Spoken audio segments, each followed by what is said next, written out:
Hi, I'm State Representative Christina Hagan, representing the 50th District in Stark County, Ohio. I am glad to announce to you today the passage of House Bill 489. It was my House bill in regards to Jobs Ohio 2 and the Developmental Service Agency. I'm proud to announce that in the Ohio House we passed it last Wednesday, I believe, with a 91-5 ratio on the votes and the passage on the House floor. The intent of the bill and the scope of the bill are pretty exciting. It has allowed more access to capital for small minority-owned businesses. It is allowing the seamless transition to Jobs Ohio to work through the administrative changes so that we can move and progress quickly at the speed of business. We have reduced bureaucracy on two fronts. We have streamlined processes that have been redundant and duplicative in nature, and slowing businesses down and getting assistance from the government. So we are changing the scope of what we do here in Ohio to be focused on job creation, job production, and assistance to businesses so that we can have a better economic climate in the state of Ohio. As we renamed the Department of Development, we recognized and went through the Department of Development, Representative Davila and I, in seeing that there were services that were not being handled the way they should be. There's been a drastic reduction in force since the original Jobs Ohio 1, but services have been streamlined and have been operating more efficiently and effectively for businesses. And we're glad to say that DSA, House Bill 489, or Jobs Ohio 2, is a second round of that, and we're making sure to be following up on all of those things and making sure that our programs are operating effectively.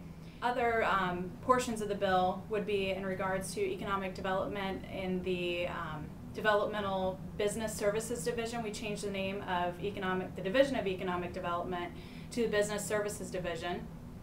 We've also required that we have a new fund specifically for Jobs Ohio 2 and having an advisory council for tourism-related industries in the state of Ohio. And I think this is an especially exciting portion of the bill as we move towards creating new revenues for the state and not increasing taxation in the state of Ohio on our Ohioans and increasing the burden, or even looking at shifting tax structure and tax policy around.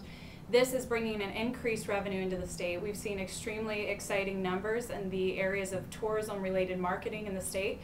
For every $1 we've invested in the tourism-related industry marketing in the state of Ohio, we've seen a $14 return on investment. So, needless to say, we invested a modest amount of money to create an advisory council on tourism.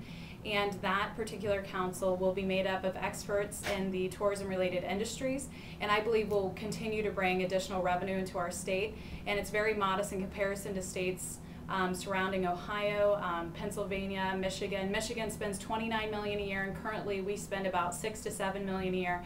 We're increasing that model by $10 million and should see drastic returns on investment and job creation efforts because of it. So I'm especially excited to talk about the assets that Ohio has to offer and hopefully draw in young business professionals for weekend trips so their revenue can be invested into the state of Ohio, and we can also spend time educating them on why this is a great place to live and raise a family.